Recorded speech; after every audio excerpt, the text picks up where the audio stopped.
muy buenas noches. Bienvenidos al programa de Qué grande es el cine. Muchas gracias una vez más por su asistencia. Hoy vamos a ver una película especial, sobre todo para una generación. Yo creo que todos los que están en los 50 o los pasan sienten algo, no sé, muy parecido al amor o a la pasión por la película que vamos a ver esta noche, La chica con la maleta. Una película decisiva para mi generación, yo creo que tanto como pudo ser Los rebeldes sin causa en Estados Unidos para los chicos que entonces tenían 20 o 20 y tantos años en los años 50. La chica con la maleta es quizá la muestra más clara de lo que entonces se llamaba realismo crítico, pero fueron muchas cosas más. Fue el descubrimiento definitivo, rotundo, de una personalidad tan fascinante como Claudia Cardinale, en un papel que parecía escrito a la medida de todas sus posibilidades, era como un guante perfecto. Después de ello, pues naturalmente hemos visto a Claudia Cardinale ya trabajar con Visconti, en Vaga Estela de la Orsa, en El gato pardo, etcétera. Pero aquí fue un descubrimiento. Yo diría que la mayor parte de mi generación se enamoró de Claudia Cardinale. Película también muy controvertida, era una película que tuvo problemas de censura, no solo en España, sino prácticamente en toda Europa. Aquí, naturalmente, llegó cortada. La película que vamos a ver hoy es exactamente la misma que se estrenó hace 30 y muchos años. La película se estrena en enero del año 62 en el Cine Rialto de Madrid y es exactamente la misma copia, el mismo doblaje. Es muy difícil saber los minutos exactos que faltan a esta película y las escenas que le faltan, porque hay versiones para todo tipo, hay metrajes para todo tipo. Hay quien dice que la película pasa de 2 horas, hay otros señores que dicen que la película que la han visto se queda en 1 hora 52. Hay que decir que la Filmoteca Española, cuando ha emitido la película recientemente, la ha pasado sin estar, como diría yo, hecha exactamente a la imagen y semejanza que quería Zurlini.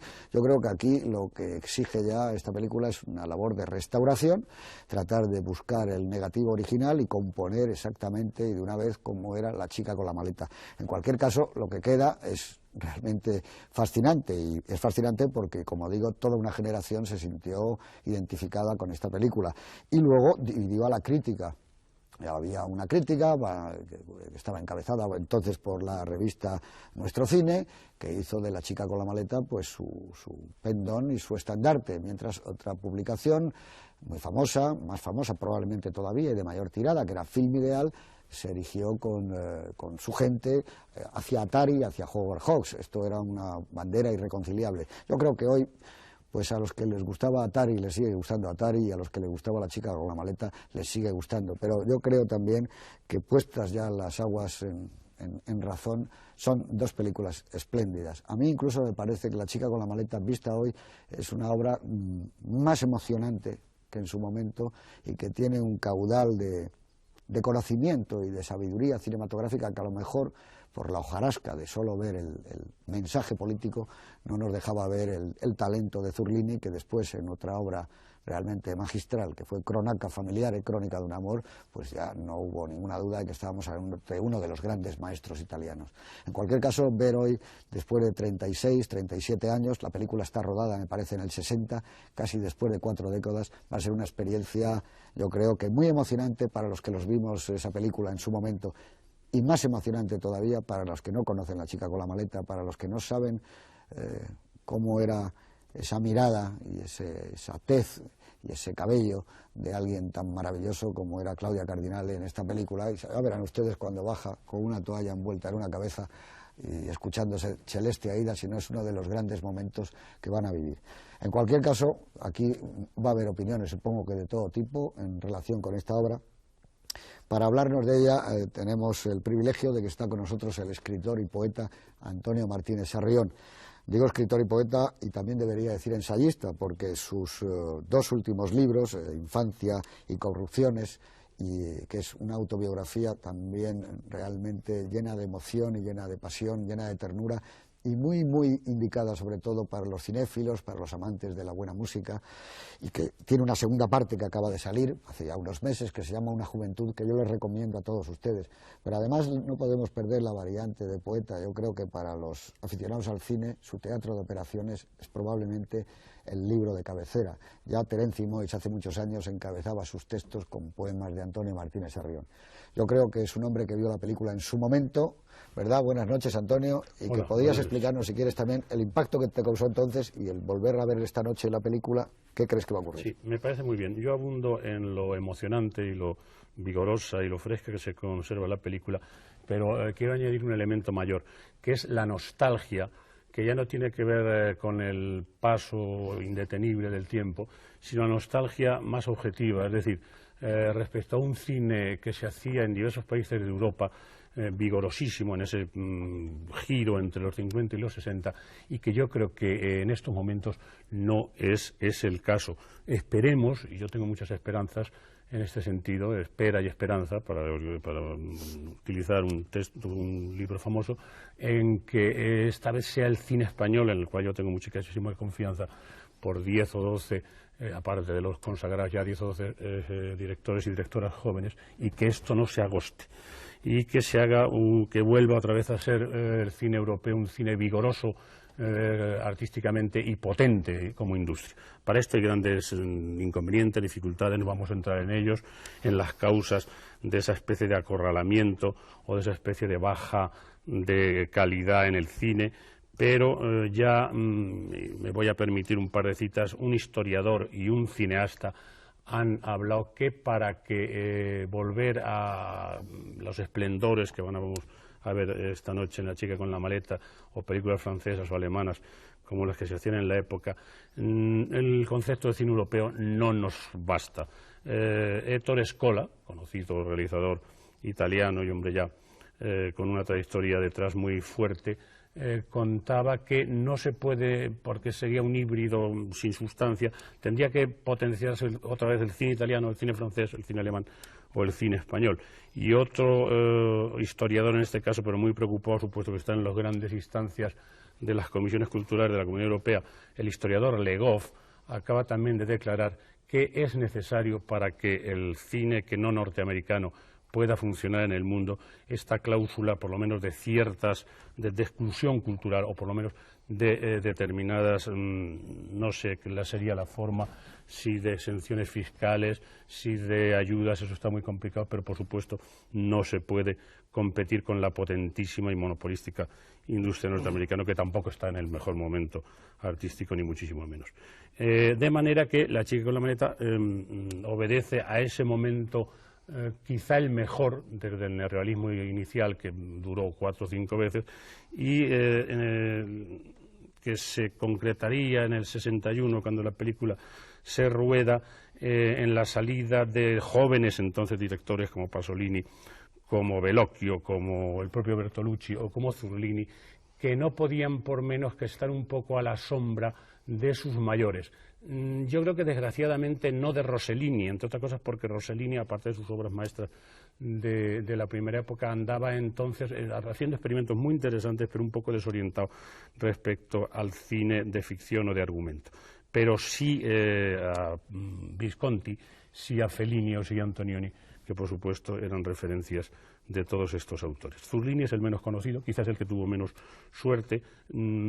Prácticamente hay 2 obras maestras que se han contado ya, que es Cronaca Familiare y La chica con la maleta. La obra anterior y la posterior, por distintas causas, pues no es tan grande como esta. Y la película es excelente porque, aunque es cierto que hay un realismo crítico detrás, los problemas políticos, los problemas de óptica, de lucha de clases o de crítica social ceden, y yo creo que esto le ha hecho ganar a la película respecto a un planteamiento de película de sentimientos, montada la puesta en escena sobre el juego de personajes en una historia de amor que ya verán ustedes entre un adolescente y una chica mayor.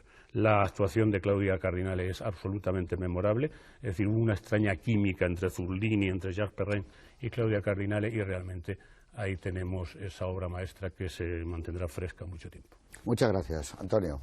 Está también con nosotros Juan Tebas. Buenas noches. ¿La vistes en su momento? Probablemente también en el Cine Rialto. Sí, no recuerdo si en el Cine Rialto o no. Yo la vi en su momento y recuerdo que yo entonces, por seguir haciendo historia, yo era de los de Atari.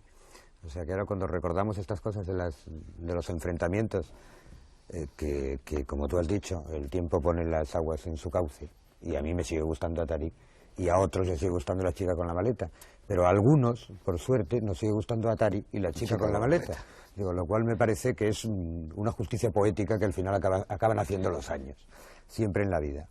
Esta película, que fue, como ya habéis contado, francamente polémica en su momento para la crítica, muy significativa para un movimiento del cine italiano en su momento, como ha contado Antonio, es sorprendente, o por lo menos un poco desalentador. A mí me ha resultado así el comprobar en este momento, en 1997, yo he hecho la prueba de preguntarle a varias personas de los 30 años para abajo, pues gente que está estudiando cine, o sea, me refiero a gente que tiene que ver con esto, o colaboradores míos, y no es que no se acuerden, es que no conocen ni saben lo que es La chica con la maleta.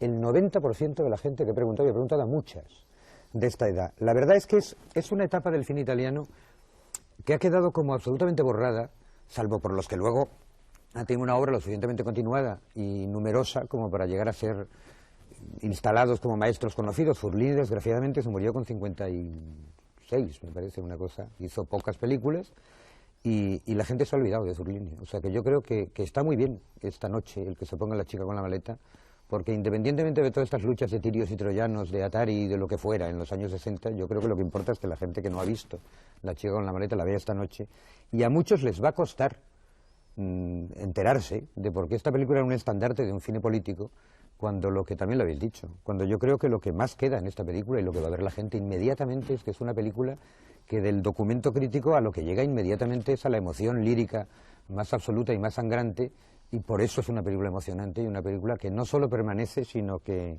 yo creo que ha ganado muchísimo con los años, y que invito a todos los que la conocen para que la vean. Y luego, por supuesto, Claudia Cardinali. De eso ya hablaremos después también. Muy bien, Juan, muchas gracias. Comparto absolutamente todo lo que has dicho. Buenas noches, don Juan Miguel Lamén. Buenas noches. Usted también vio La chica de la maleta en su momento. ¿Y en qué lado estaba usted de la crítica? Yo estaba en Film Ideal, por tanto yo era de los de Atari. Pero como muy bien ha dicho Juan Tebar, también me gustaba La chica con la maleta. Yo sospecho que a los de La chica con la maleta no les gustaba Atari. A mí esta película me parece, como ha dicho muy bien Martínez Arrió, un emblema de los años 60. Y quisiera puntualizar en lo que a mí me parece más emblemático, es en la descripción que hace del hombre de los años 60, que en el fondo todavía cree que las mujeres se compran, y de la mujer de los años 60, que en realidad no saben vivir sin el apoyo del hombre.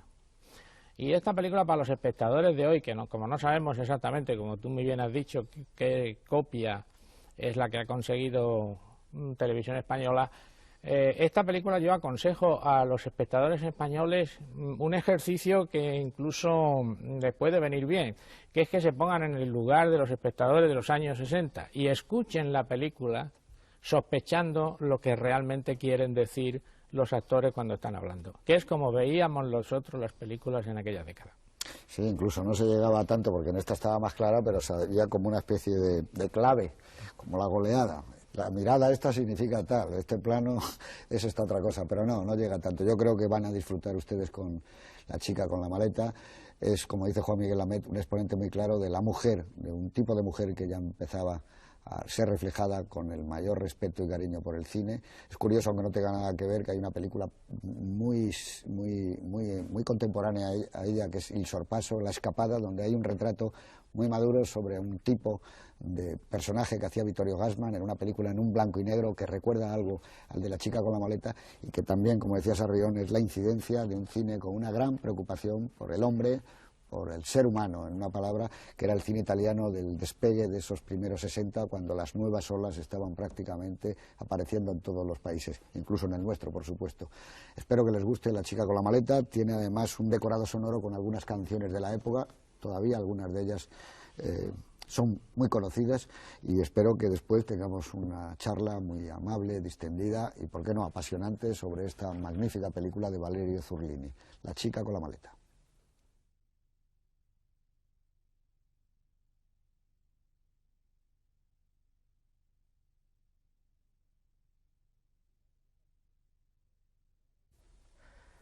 Bueno, aquí estamos, y habiendo perdido ya definitivamente La chica con la maleta, muchas chicas con la maleta que hemos ido conociendo, todavía con la sensación amarga de ese plano final espléndido, magnífico, del tamaño de aquel otro, del Tercer hombre, donde la ausencia de Claudia Cardinale la vamos sintiendo incluso antes de que ella salga de cuadro y aparezca la palabra fin.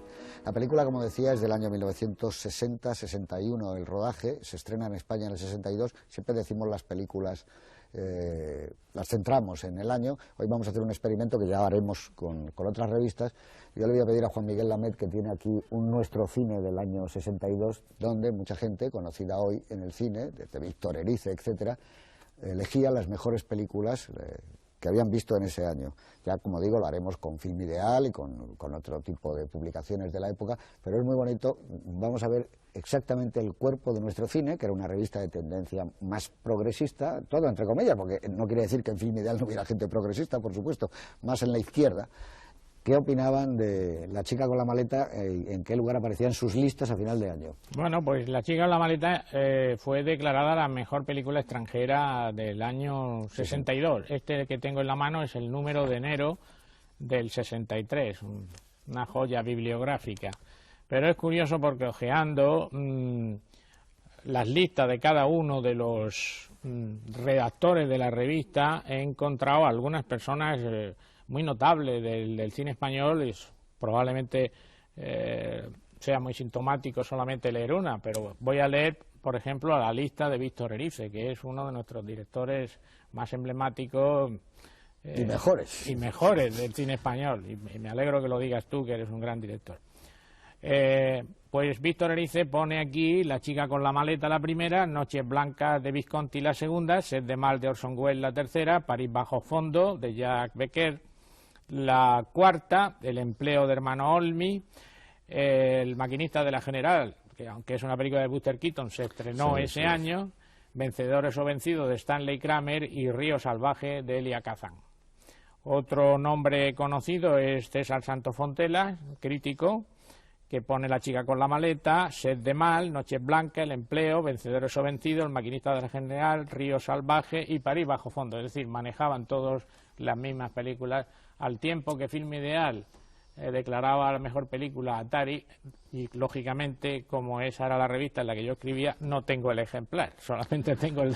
Lo que es asombroso es que ese año 62 se podía ir al cine y ver Atari, se podía ver Sed de mal, se podía ver París bajo el fondo, se podía ver La chica con la maleta, se podía ver una reposición como Mira, yo tengo aquí una lista, que no recordaba esto de que decía Nuestro Cine, que lo hemos visto durante la película. Tengo una lista de las películas del 61, es decir, que se estrenaron aquí en el 62, y realmente es una lista asombrosa. El Buscavidas, West Side Story, Vencedores o vencidos, La Dolce Vita, Desayuno con diamantes, Esplendor en la hierba, El general de la Rovere, El Cid Plácido. Estas son las películas que se estrenaron en el año 62 en España. Fíjate, pues ahí estaba, fíjate, Plácido, pues una de las obras maestras del cine en general, pero está El Cid, que es una obra maestra de Anthony Mann. ¿Cuáles más? Has dicho películas maravillosas ahí, ¿eh? Yo quisiera decir una cosa. Bueno, oye, vamos a ver, que antes de empezar la proyección, y como ahora la hemos visto nosotros y la han visto todos ustedes también, ¿qué versión crees que es la que ha ofrecido Qué grande es el cine? Pero vamos, por medio de Televisión Española. Yo creo que esta versión es la misma que ha ofrecido la Filmoteca Española hace poco en el Cine Doré, en un ciclo sobre Valerio Zurline. La versión que hemos visto dura 114 minutos y 113-114 duraba la versión de la Filmoteca. Hay que decirle un momento, por si la gente ve que le ha durado de otra manera, como 1 minuto y medio, que el paso por televisión, las 25 imágenes, les habrá durado un poquito menos. O sea, hay una progresión geométrica, aritmética se dice, ¿no? No geométrica, aritmética, que tiene que venir a durar como casi 2 minutos menos en el pase televisivo. Esta versión que hemos visto es más larga que la versión que se estrenó en el año 62, porque duraba 105 minutos la versión censurada. Como curiosidad, y entre paréntesis, conviene decir, para que nos situemos en el año 62, que la versión que se estrenó en Inglaterra, de La Reina, duraba 96 minutos, es decir, inferior incluso... Los censores de La Reina eran más duros más duros todavía. Siendo yo director del ICA, en la Dirección General se encontró una copia de La chica con la maleta que duraba 120 minutos. Y Augusto Martínez Torres da en su libro sobre el cine italiano 135 minutos, es decir, hay versiones para todos los gustos. Yo lo que sí he notado es la ausencia de una escena, solo una, que creo que conviene decirlo, porque así se entenderá mejor el coloquio y los espectadores también entenderán. Bueno, pues cuéntala, porque esa no la podemos ver. Si exactamente, no está, cuéntala. Es la que he echado de menos, que es que hay una comida entre Lorenzo y Aída, en la que Aída le confiesa que tiene un hijo, que no es del tipo este que hace Jean-Marie Volonté, sino de un tercero, al que califica de inteligente y comunista. Lo único que recuerdo de eso. Y que todo lo que hace en la vida, es decir, que el pasar de un hombre a otro, el dejarse engañar y seducir, es para alimentar a su hijo. Esa escena, que me parece clave, falta en esta y falta en casi todas las copias. Inteligente y comunista. ¿Tú crees que censuraron lo de, comunista o lo de inteligente? Lo de inteligente, ¿no? Por las dos cosas. Censuraron lo de inteligente. Y esa es la escena que tú dices. Esa es la única escena que he notado. Y al mismo tiempo la suavización tradicional de los diálogos, que si es posible decir buena moza en lugar de decir mujer de la calle, pues se dice. Bueno, ahora mientras veíamos la película, Antonio y yo estábamos comentando, él me decía que quizá en la playa hay un momento en que la escena seguía hacían el amor. Yo esa nunca la había visto yo. Eso lo he leído en alguna crítica de aquellos años, no sé si de críticos nacionales o extranjeros. Pero es una elucubración en cualquier caso. Es una elucubración en cualquier caso. Es decir, pudiera terminar, además de una manera, a mi juicio, impecable. Yo tengo que hacer también la siguiente confesión, no por odio al cine actual, que hay cosas que me gustan mucho, pero lo demasiado explícito, lo demasiado sangriento, lo demasiado carnal en el cine, me parece una especie de deterioro hacia atrás y de pérdida total. Es decir, tanto los grandes maestros clásicos de la cinematografía norteamericana como los europeos, en aquellos años, fuera por censura o no censura, hacían elipsis maravillosas que dejaban al espectador pues toda la potencia de elucubrar e incluso de sentir, que ahora en la pura carnazo, en la pura cama, pues no. Sí, pero es más, eso es, digamos, nos vamos perdiendo de manera en esa textura, pero también hay una confusión muy grande entre el ritmo y la prisa. Claro. Que eso es peor todavía, sí, ¿no? Eso es todavía. Parece que las películas buenas tienen que ser contadas a toda velocidad. Claro, y eso hay algunas que requieren ese ritmo y otras que no. Si me permitís un momento, yo el otro día recordaba una reflexión muy buena, como todas las suyas, de José Luis Guarner, que todos sabíais, y además fue amigo nuestro, que es uno de los grandes críticos.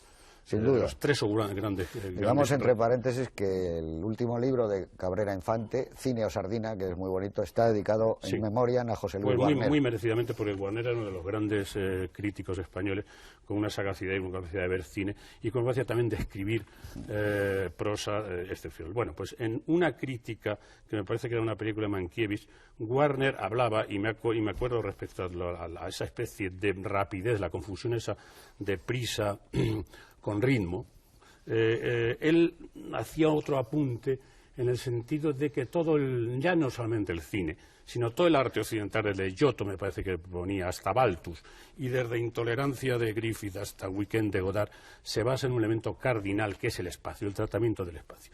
Y se lamentaba Guarner hace 10 o 15 años que esa especie de confusión, de rapidez, de improvisación, incluso de utilización de medios técnicos como el zoom, etcétera, etcétera, han destruido la construcción del espacio dentro del cine. A mí me parece una reflexión muy, muy interesante que se puede solapar a esa que has contado tú. No, y que viene muy a cuento con la chica. De la confusión ritmo-velocidad. Porque La chica con la maleta tiene un formato de escope y está muy bien utilizado continuamente el espacio cinematográfico. Y hay otra cosa muy interesante, que es que, decir, salvo un momento que tengo que contar aquí que a mí no me gusta, es decir, la imbricación perfecta de los personajes en los distintos ambientes. Es decir, eso está maravillosamente hecho, no hay nada gratuito, salvo un momento que recordaréis, porque la hemos visto hace un ratito, un movimiento de cámara, una especie de panorámica en contrapicado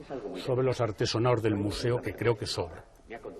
Ahí te está diciendo, lo que nos interesa en aquel instante es lo que va a ocurrir entre el cura y la Aída, supuesto que además ella no ha tenido la presencia de aquel chico que esperaba. Entonces, que se entretenga en enseñar los artesos, ¿no? Me parece innecesario. Pero todo lo demás, es decir, todos los escenarios naturales están maravillosamente empleados. No, y está muy bien eso que dice Antonio, porque la implicación personaje-escenario, a mí me parece que donde ella se siente más cómoda es precisamente cuando está en la cocina con él, donde se siente más espontánea, donde le cuenta las cosas que hace con sus compañeras, en ese mundo que dice, no, yo frigo los platos, ahí ella está con... Esa es una escena sensacional. Magnífica, ¿no? Es una secuencia que posiblemente era en esa secuencia donde le cuenta lo del hijo, o era un poco pronto quizá en la relación de ellos. Le pregunto a Lamet, no lo sabes, claro. No, quizá era un pronto. Cuando has hablado de comida, inmediatamente he pensado, aunque no es una comida, que una de las escenas... es otra comida, no es esa, ¿eh? No es esa. No, además es pronto para la relación de ellos. No entraría bien que de pensé guión. inmediatamente porque a mí, como a vosotros, es una de las secuencias que más me gusta en cuanto a la relación de los personajes, porque es verdad, hay una comodidad, hay una naturalidad, hay unas ganas de expresarse con libertad por parte de ella que dan rienda suelta al personaje y a la libertad de ese personaje. A mí esto del espacio que decíais, me parece que está muy bien destacarlo en esta película, porque hay un juego muy inteligente y creo que muy natural, o al menos a mí me resulta muy natural al verlo, entre grandes planos generales o planos medios grandes, con mucho espacio retratado y con una economía de primeros planos justo exactamente cuando hace falta, en cuanto hay un sentimiento que remarcar, preferiblemente en Jacques Perrin, o en cómo lo recibe Claudia Cardinale, dentro de un espacio al servicio del escope, pero con un resultado muy fluido, que a mí me parece una de las cosas que no se ha quedado nada antiguas en la, y sobre en todo la película. La utilización de los planos subjetivos, y esos son muy buenos. En la escena que a mí es la que más me sigue emocionando, que decía al principio, que es cuando él pone el Celeste a Ida y ella baja, los planos, según ella va bajando, cómo la cámara se aproxima a Jacques Perrin, cómo vamos dándonos cuenta de la fascinación que él empieza a sentir por el personaje, cómo va entrando incluso ya el amor. Ahí eso está muy bien hecho, está muy bien filmado, está hecho con mucho cariño. Yo creo que en esa escena falta un primer plano de Claudia Cardinale, concretamente para jugar con el acercamiento a Jacques Perrin. Quisiera decir una cosa a propósito del espacio. A mí me ha llamado mucho la atención esta película vista al cabo de los años, algo que entonces no me llegó, porque entonces la vi de una manera emotiva. Obviamente yo fui uno de los 2 o 3 millones de jovencillos españoles que se enamoraron de Claudia Cardinale y no estaba para hacer análisis como el que voy a hacer ahora. A mí me ha llamado mucho la atención la puesta en escena en ese espacio, que es una puesta en escena geométrica y que en algunos momentos a mí incluso me ha parecido forzada y que le sale mejor, creo, en los exteriores que en los interiores. Y si queréis pongo un ejemplo. Hay esos dos tipos babosos y repugnantes que entran en el hotel y se quedan mirándola y se hacen una señal. Todos los movimientos de esa escena están hechos para que los dos tipos queden en medio. Ellos dos se ponen a hablar, cambian de posición para que los dos tipos sigan viéndose al final. Y hay otra escena que es la que la tía baja con una criada por la escalera de la casa, que es un plano continuo, pues sabéis que toda la película está rodada en grandes planos, con insertos ocasionales, en la que los movimientos de todos los personajes llega un momento en que sabes que no se va a salir de campo. Dice, ahora se va a parar porque el otro está en la esquina y este está en esta esquina y se van a quedar ahí. Esa escena, esa puesta en escena es muy inteligente, pero si se puede poner algún defecto, yo creo que lo hacía mejor Antonioni, que es evidentemente un maestro de Zurlini, y que a mí me resulta un poquito forzada, un poquito geométrica, especialmente en los interiores. Yo quisiera decir una cosa tanto a los dos Juanes, vosotros que estáis dando clases... enlazar con lo que dice Juan. No, pero que tiene algo, yo creo que muy directamente. Vosotros estáis dando clases en la Escuela de Cine, y esto que voy a decir no es peyorativo ni muchísimo menos, pero yo creo que parte de la fascinación que sintieron los jóvenes cineastas entonces, muchos de los que tú has leído y de los que están en esa lista luego han sido directores, etcétera, es porque La chica con la maleta es como la mejor práctica de escuela que se podría hacer. Nunca. Esos que ha leído Juan Miguel eran alumnos de la Escuela de Cine en ese momento. Pero tiene algo de una práctica perfectamente acabada. Claro. Es como la práctica soñada, como la película del cineasta que está empezando. Yo creo que esa es la clave, me parece que has dado con la clave de por qué gustó tanto a esos chicos de la escuela, que eran los mismos muy de la preocupados revista, por la gramática a nuestra generación. ¿Por qué gustó? Pues yo creo que por una razón, aparte por la emoción y por el realismo crítico y todo eso, porque era una película posible. Atari es una película que un chico que está estudiando sabe que jamás la va a rodar con esa maestría y con esa facilidad. Sin embargo, La chica con la maleta da una sensación de posibilidad. El tema, los escenarios, los personajes, y cualquier chico de las escuelas, un Víctor Erice, y además con muchísima razón, como se ha visto con el tiempo, podía decir, yo eso lo hago también. Por eso creo que fue la razón por la que se lanzaron a favor de de hecho, lo intentaban hacer. O sea, las prácticas que se hacían en la escuela en ese momento iban en esa onda. O sea, la influencia de todos estos cineastas, y no solo cineastas, de escritores italianos de esta época, del Jardín de los Finzi Contini, antes de que lo hiciera en cine de Sica, o sea, de Bassani, de Pratolini, era una influencia en Santiago San Miguel, en Víctor Erice, en toda esta gente tremenda, tremenda, porque era el realismo crítico tanto en literatura como en cine. A mí lo que me parece curioso es, pasando de todo esto y visto ahora, curioso y emocionante. No sé si les interesaría esa parte emocional o no en ese momento a las personas que les gustó tantísimo La chica con la maleta. Lo que sí sé es que a mí me gusta mucho ahora. Ahora es lo que más me gusta de esa película.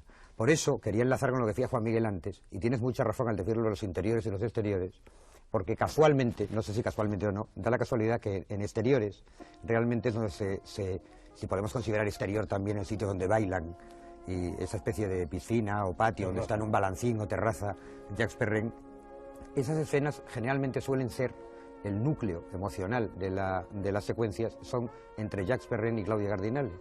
Y entonces, cuando necesita hacer un inserto o un movimiento de cámara, es un inserto o movimiento de cámara que responde a una emoción, a lo que está pensando Jacques Perrin viéndola bailar arriba, a lo que ella piensa, porque no deja de pensar en el chico, aunque se esté abandonando a aquella gente con quien está bailando. Y estos momentos son los que sí me parece que resultan emocionales y que no resultan falsos, quiero decir, porque responden a una intención emocional del realizador que permanece en la película muy fuertemente, y a mí es la que más me interesa y la que me parece que está muy bien.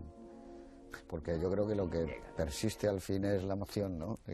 Son los sentimientos, por encima de decoraciones, por encima de vestuario, de ambientaciones, de tendencias, de política, de moralidades. Al final es la emoción, es el sentimiento. Y en esta película yo creo que Zurlini era muy sincero, y eso en una película como Crónica Familiar, que también era una película de realismo crítico, había momentos como en esta de una gran emoción cuando aquella abuela que van a ver los coge a los dos nietos, a Mastroianni y a Jacques Perrin, que estaba asombroso, y les abrazaba, y entonces eran como de un mismo árbol y tenía una emoción enorme. Ha sido un cineasta de la emoción sin ningún género de dudas.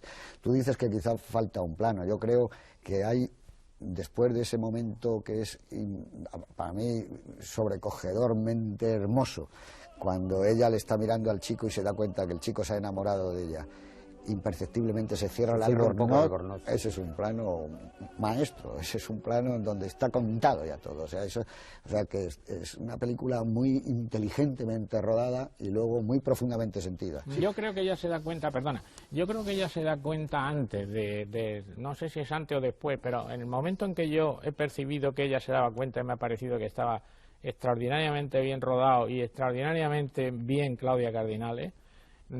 Es cuando le dice que el duque de Edimburgo tenía un baño negro, y se queda cortada porque es una referencia directa a él. Y aquí quiero hacer un paréntesis a propósito de lo que acabas de decir, de que falta un plano. No, yo creo que la película, yo creo que falta un plano.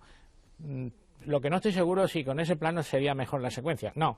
Es decir, creo que ha mantenido la secuencia así para no romper la emoción de la secuencia. Pero también Zurlini es que hace una cosa, no mete apenas insertos, no es un cineasta clásico. Es decir, por ejemplo, entra en el cuarto baño y dice, el baño es negro, y no se ve el baño, que es lo que haría un cineasta clásico. Entra en el hotel, dice, mira, una piscina, y no se ve la piscina, que es lo que haría un cineasta clásico. Es decir, su puesta en escena es, digamos, por elipsis, y siguiendo la emoción de los personajes. Y también creo con Juan, lo que acaba de decir Juan Tebar, que creo que es que Zurlini se maneja mejor con dos personajes que con muchos. Todo el mundo. Y entonces eso...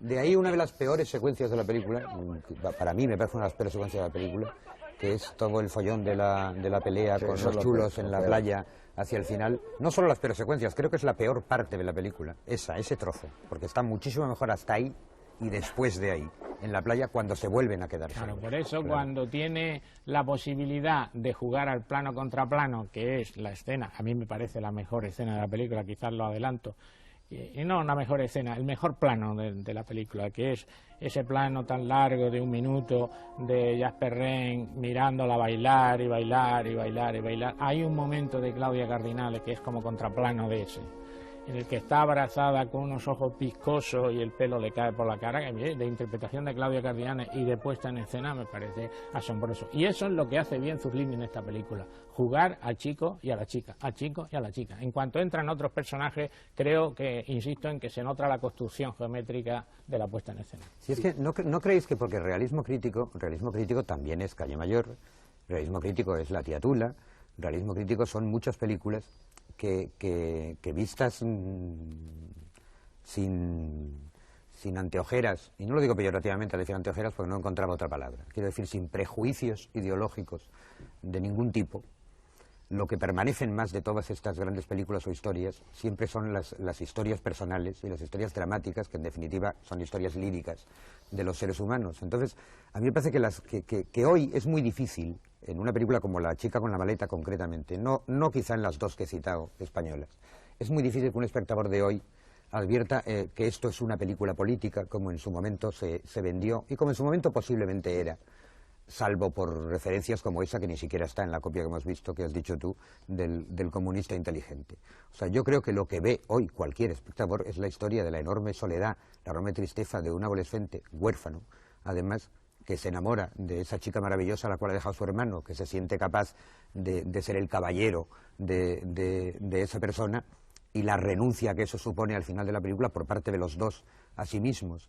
O sea, el cómo se puede llegar del realismo crítico a la lírica, lo cual está en las grandes obras también del realismo crítico del neorrealismo, que son maestros porque Humberto D. y La ronda de bicicletas son esto también que estoy contando, absolutamente. Entonces creo que por eso eran esas luchas en ese momento de que yo estoy obligado a estar en este lado, según la descripción de ese director, y luego las cosas de verdad en el tiempo ponen en su sitio los sentimientos y las valoraciones de las obras que uno ve. Yo quiero agregar algo más, y por supuesto va a ser en continuación de todo lo que habéis dicho, que estoy totalmente de acuerdo. Si estamos de acuerdo en que la escritura de la película es buena, pese a determinadas rigideces de puesta en escena, de escritura, que quizá están en todo el cine italiano, es decir, están Antonioni, evidentemente. Cierto. Antonioni seguramente más que en ninguno.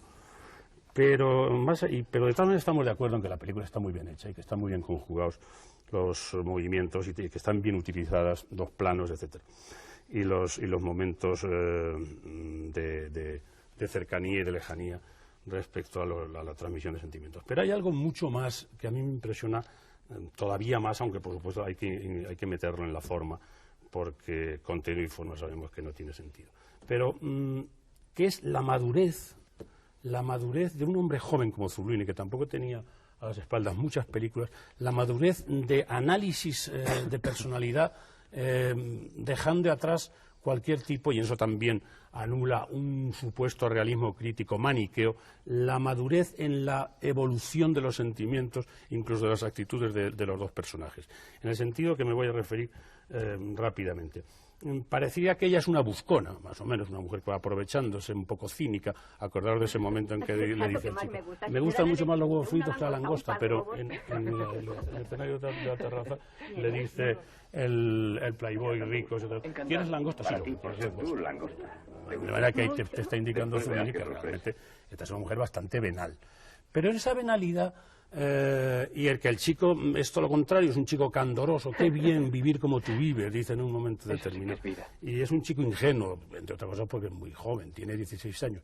Pero a lo largo de la película y en medio de ella, vemos que también hay un elemento, candoroso en ella, desasistido, es decir, es una solitaria totalmente ella. Y por otra parte, él tampoco es tan puro como os parece. Yo creo que en la escena, hayan cortado o no, en la escena de la playa, hay algo ya turbio en Jasper Wren, es decir, e incluso en el dinero último que le van a la estación, está pagando una prostituta. Entonces, esa especie de idealización que tiene al principio, a lo mejor es un invento mío y por supuesto no estoy de acuerdo, pero se va tiñendo de cierta, y ahí sí pudiera abrirse un elemento que yo no sé si estaba en la cabeza de Zurlini o de los guionistas, de que el chico era un chico de buena posición y que a la niñita la podía comprar, como había hecho su hermano, el del auto. Yo creo que esa es la clave, por lo menos es la clave de lo que yo estaba pensando, que le iba a responder un poco a Juan Tebar, a comentar lo que ha dicho Juan Tebar, y tú me has anticipado. Yo creo que el lado político, más que político, era un lado social. Sí, eso sí. Entonces, efectivamente, el chico, de buena fe, representando el papel que cualquier adolescente ha representado en su vida, que es la redención de la prostituta, termina comprando a esa mujer. Es el único que la paga, realmente. En donde esto sí que hay una acusación social, en el sentido de decir, es que ese no es el camino de liberación de la mujer, de estar detrás de un hombre y buscando un hombre que le dé trabajo a un hombre. Eso, para la época, era realmente, y para la España del 62, era pura política, porque lo social en España en aquellos momentos se convertía en política. Y quería hacer una observación, porque me la ha recordado, una observación que me tiene dándole vueltas a la cabeza y que no llego a comprender jamás. Me lo ha recordado Antonio, y es que en la versión que hemos visto, como tú muy bien has dicho, el chico tiene 16 años y en la versión italiana tiene 17 y se repite constantemente. No comprendo por qué se rebaja de edad, como no fuera que los chicos que no se podían entrar en el cine más que después de los 16 años. No lo entiendo. No, yo creo que debe ser una razón de esa. Es una razón de que según los países el permiso para acceder a los locales era 16 o 17 en esas cosas. Habéis planteado una cosa que yo realmente he pensado mucho menos que vosotros dos, lo reconozco sinceramente. Y según estaba escuchando a Antonio respecto a la no pureza del chico, sí, la pérdida de la inocencia, y al cinismo del personaje de Chloe Cardinale, yo me estaba un poco escandalizando. Y el candor también de ella. Porque posiblemente mi melancólico romanticismo al respecto de la película había pasado por encima de eso. Pero cuando lo ha puntualizado después Juan Miguel y lo ha redondeado más, evidentemente sí hay una cosa. Yo no creo que en el personaje de Chloe Cardinale haya ningún cinismo. En eso estoy... Por ahora, si no me convencéis más... Quiero creer. Por ahora no estoy de acuerdo contigo. O sea, creo que ella es un personaje desasistido y marginal desde que empieza la película. A esta la dejan tirada con la maleta desde que empieza la película. Los cínicos, los malos, son los ricos del coche, o sea, el hermano, Marcello. Eso creo que son los malos, y es el lado, como tú bien dices, político. ¿Por qué no? Evidentemente. No solo la política son los partidos políticos, sino las situaciones y las injusticias sociales de los países. Tienes toda la razón. Sin embargo, sí estoy ya más de acuerdo en todo este concepto cuando Juan Miguel introduce otro elemento, que es el del chico, no el de la chica, que es el que paga. Paga con su mejor intención, paga porque lo que necesita la chica es dinero, paga porque está pagando por su hermano, en el fondo está pagando por él, pero paga y termina pagando. Y hay un plano enormemente significativo que es ella sola, cuando él se ha ido, que abre un sobre. Además, no podemos olvidar que la primera vez que él le va un sobre con dinero, ella dice sonriendo, ¿es una carta? Y dice, no, son las 5.000 liras. Y ella lo abre encantada. Posiblemente la última vez que abre ese sobre, yo hubiera preferido que fuera una carta en vez del dinero, con lo cual se cierra esto del pago respecto al personaje del chico que se decía Juan Miguel. Sí, es que hay un antecedente, que está muy bien de guión, un antecedente estupendo, que es que cuando el ligón de la playa le da los 25.000 liras, ella parece como que le queman las 25.000 liras. No, se las devuelve, tómalas, no las quiero, porque sabe que eso es prostitución. Eso se llama, entre comillas, prostitución. Y finalmente quien le da recibe dinero justo de la persona que, por cierto, eso también está en la versión original. Al parecer, el chico le confiesa al cura que está enamorado. No es un eufemismo, no es lo que se dice en la copia que hemos visto, sino que está enamorado desde su punto de vista, claro. Sí, aunque no lo hubiera dicho, ese chico evidente. Que está enamorado, el que termina pagándole, yo quiero creer, con Juan Tebar por primera vez en la vida del personaje.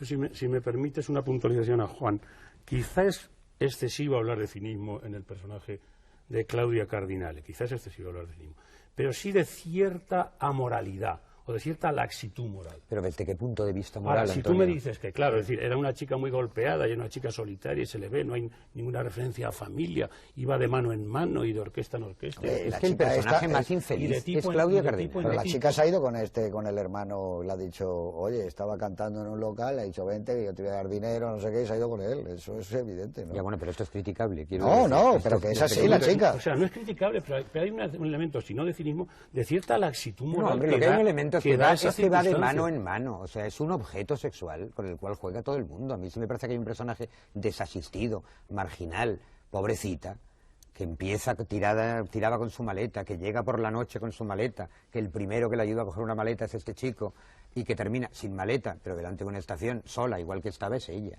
Por supuesto, por eso digo que yo, en el personaje Bella, yo no veo eso, salvo que la consideremos políticamente incorrecta, digo, por seguir en esto, como son las prostitutas, que es como la considera el cura, porque tú has hablado de la secuencia del cura, ese cura que se parece tanto a Alfredo Landa, no sé si os habréis fijado, en esta película, que es el mismo que hace el cura del Gato Pardo, no me acuerdo cómo se llama el actor, en esa secuencia que es exactamente igual que la secuencia de Pelayo en el Barrymore, cuando va a ver a Margarita Gautier.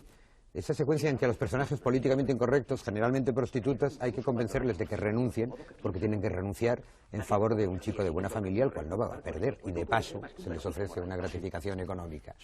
Entonces yo creo que en esta denuncia social, política, o como queramos llamarla, de esta película, la víctima es... me parece que eso que se llamaba entonces... Es Claudia Cardinale, es Aída, pero no es tan ingenua.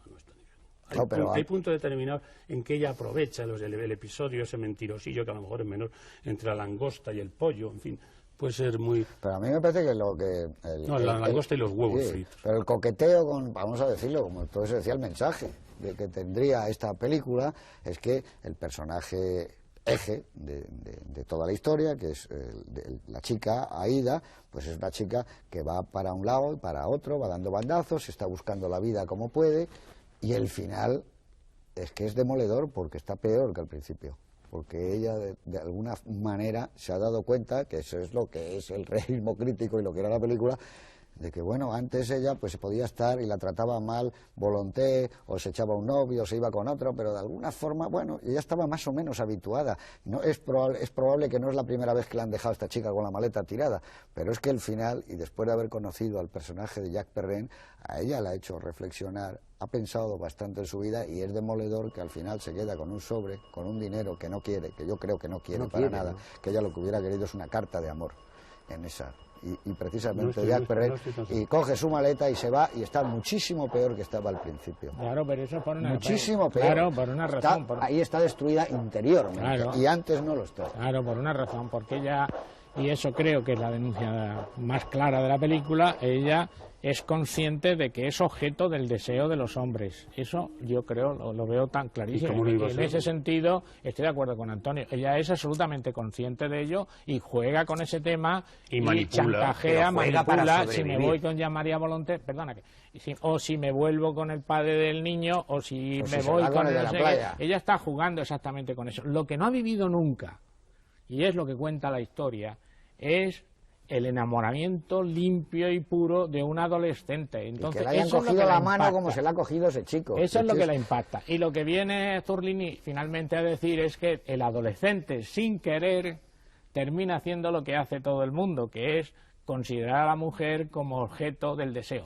Y en ese sentido, me parece que es una película liberadora, y que en los años 62...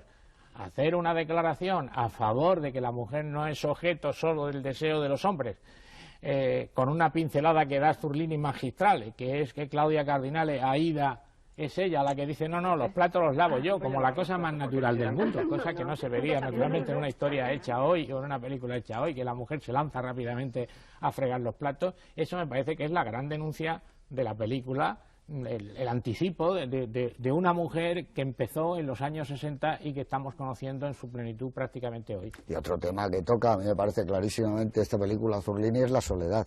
El chico, como tú decías, es un chico que está solo, ya aparte de que sea huérfano y que viva con la tía, pero está solo y tiene un profesor y que es un cura, pero su vida es una vida de una soledad enorme. Y el final de la película es esta chica que al fin y al cabo creía que tenía una vida superficial o no, pero donde iba charlando, tenía gente, cantaba, no sé qué. El final es de una soledad, el de esta mujer, y sobre todo interiorizado en ese plano de ella con la maleta saliendo por la estación, es que está más sola todavía que él, y él se vuelve a quedar solo. Yo creo que sí, fíjate, es una película sobre soledades. Fíjate que a mí los huérfanos, o sea, desde un punto de vista sentimentaloide que llevo conmigo a lo largo de mi más tierna infancia. O sea, mi Dickens, las hermanas Bronte, o sea, y todas estas cosas de los huérfanos a mí me han apasionado siempre. Entonces yo inmediatamente me identifico con el personaje del huérfano, rico, no olvidemos, rico, es rico, con una casa maravillosa, y no le cuesta demasiado trabajo pagarle dinero a esta chica, aunque le dé una bofetada a su tía. Pero a poco que reflexiones al final, estoy totalmente de acuerdo contigo, que es lo que yo trataba de discutir de alguna manera con Antonio, que la que está sola de verdad es Claudia Cárdenas, ¿eh? O sea, se va a su casa maravillosa, con esa escalera estupenda, y con los años o con los meses posiblemente encontrar una chica de su clase social. Ese es el subrayado crítico social. Con la que descubre la soledad es ella. La que descubre una soledad que no conocía. Ese es el elemento de clase que hay, o de pobreza, riqueza en la película. Y que está, por supuesto. Lo que ocurre es que no está puesto delante, sino realmente con mucha inteligencia, es decir, rodeando la historia de amor, que es lo que importa. Es lo que llamamos el subtexto en esas épocas, y que seguimos llamando también. Y que eso lo da muy bien ella. Ella es una chica que cada vez va estando más sola. Pero hay una cosa que ha apuntado muy bien, a mí me gusta mucho de Juan, esa especie de fascinación por el mundo de la provincia. En este caso Parma. No en vano, acordaos que Prima de la Revolución, que es una película de alguna manera parienta de esta, transcurre también en Parma. Y la ciudad esta también es Parma. Es otra Parma la que nos enseña Bertolucci al principio.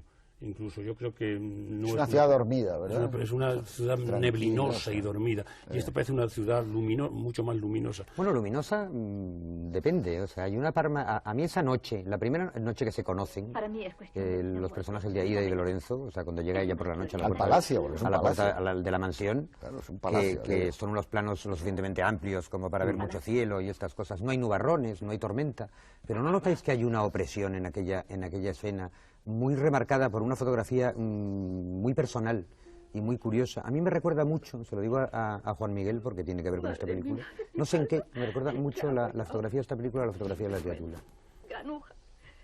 Yo no he oído hablar nunca de este... No sé en qué sentido. Yo si no hubiera visto, yo hubiera dicho que era una foto de Gianni Di Venanzo. Claro, a mí me hubiera sonado eso. ¿Sabéis algo de este señor que se llama A la noche de Antonioni? Tino Sentón, pues parece Di Venanzo, ¿no? Sí. Yo nunca había oído hablar de este señor y luego yo no recuerdo en una película. La fotografía en blanco y negro es estupenda, pero yo creo que es más bonita, a mi juicio, es más bonita en los exteriores, insisto, no, mucho más bonita que en los interiores, porque los interiores, que yo no sé si son naturales o son decorados, pero que parecen decorados, cosa que ya es suficiente con que parezcan. No, yo creo que la casa no es decorado. La cámara se mueve con demasiada agilidad. Y esa por dentro, la casa, esa escalera enorme con la que bajan, esa es una casa. Pero los exteriores están rodados con una gran vitalidad y la fotografía es muy difícil en exteriores que tenga un realismo y al mismo tiempo que Claudia Cardinal salga guapa. Entonces, por ejemplo, la secuencia de la estación está rodada magníficamente, se ve el mundo, se ve la vida, se ve todo, e incluso hay 2 o 3 planos de Claudia Cardinal, como por ejemplo cuando no se sabe si le va a mirar o no le va a mirar, el picao ese que el chico está en la parte de arriba detrás del cristal, y ella está que si llora, que si no llora, con una emoción, y todo eso rodado en exteriores. A mí me parece que... Lo que pasa es que la secuencia de la estación, además, esa es una metáfora muy clara de Zurlini, es que la gente va a la estación y coge trenes y se marcha, y es que esta chica no tiene dónde ir, es que está en una estación y sale de la estación porque se sale a esa ciudad y no sabe si en esa ciudad mañana va a haber otro nuevo coche que la va a alejar, pero claro, es una metáfora muy clara de desconocimiento total, porque el que se va es él, pero él se va a su casa, que es muy bonito la entrada del sonido. Por cierto, que es muy bonito cómo está utilizado el sonido. Hay un momento ahí brillantísimo cuando ella dice adiós Lorenzo de perfil sin mirarle a la cara, y sobre la cara de ella se oye el tren. Eso es magnífico. Muy bonito el sonido, ¿no? Y entonces lo que queda, como decía Juan Tebar, es vista ahora es una gran melancolía. Sí. Porque lo que sí creo que está muy bien atrapado, y eso es un milagro que a veces solo consigue el cine y la novela, naturalmente, pero es que coge el espíritu de un tiempo. Sí.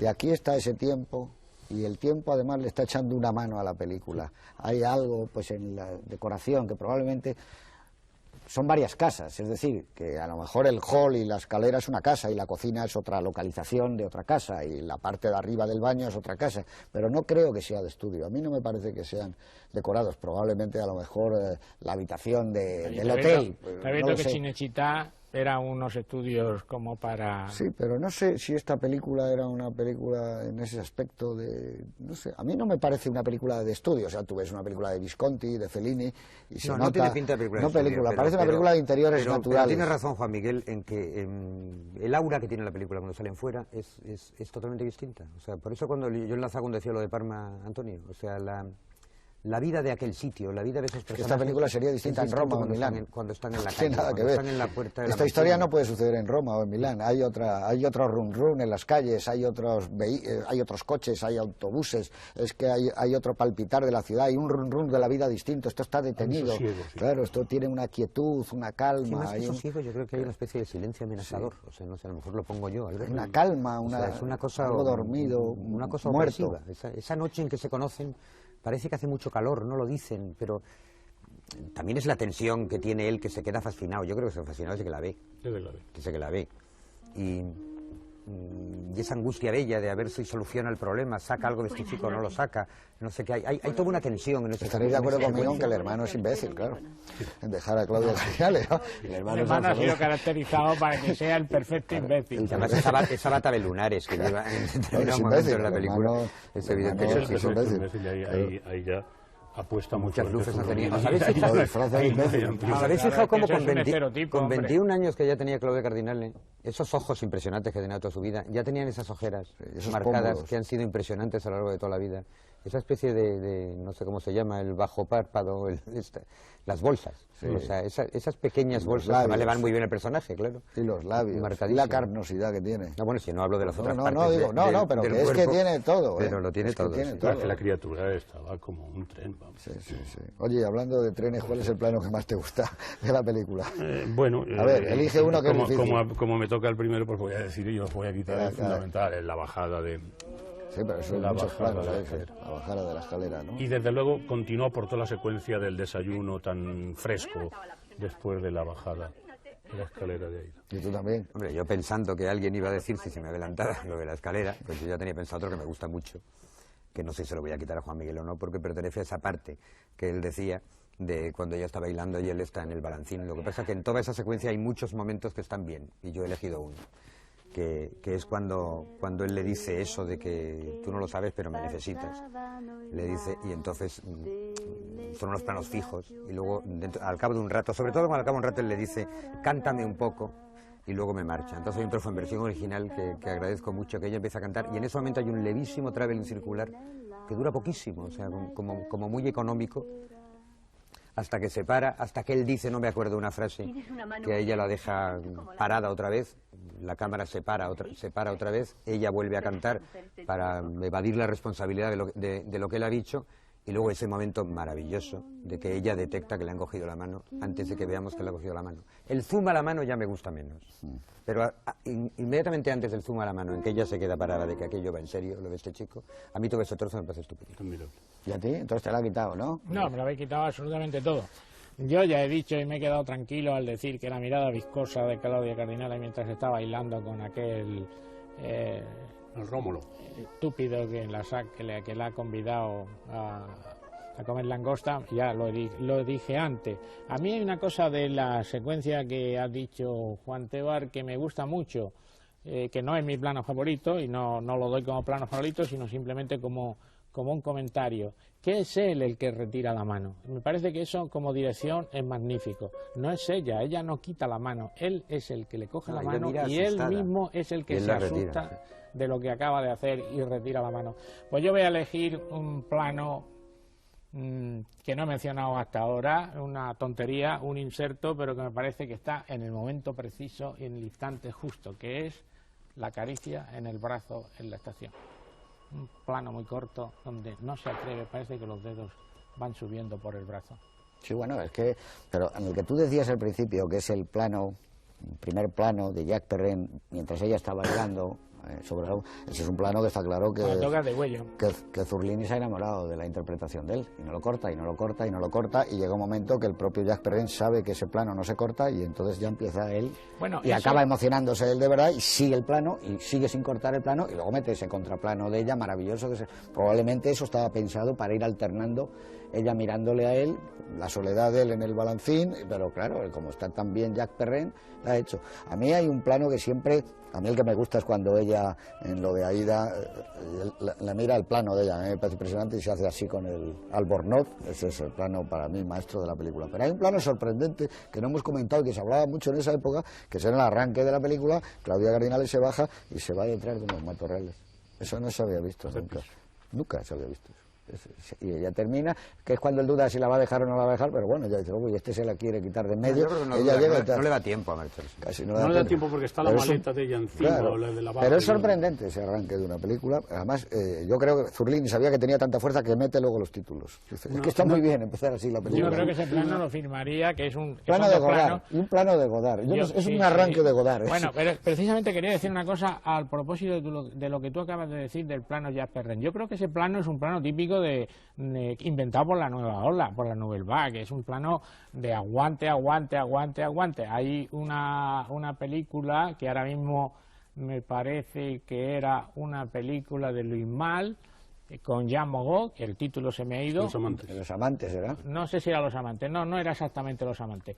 Era un primer plano de Jean Moreau, un plano fantástico de Jean Moreau, aguanta, dos minutos, vamos, una cosa inmensamente larga, incluso le ha dejado el momento en que ella hace, no puedo más, y en ese momento, zasca, corta. O sea que esa técnica del aguante del plano para que el actor vaya perdiendo confianza en sí mismo y ya se va poniendo nervioso y ya no sabe qué hacer, y eso justo es lo que le da la emoción al plano, era técnicamente de los años 60.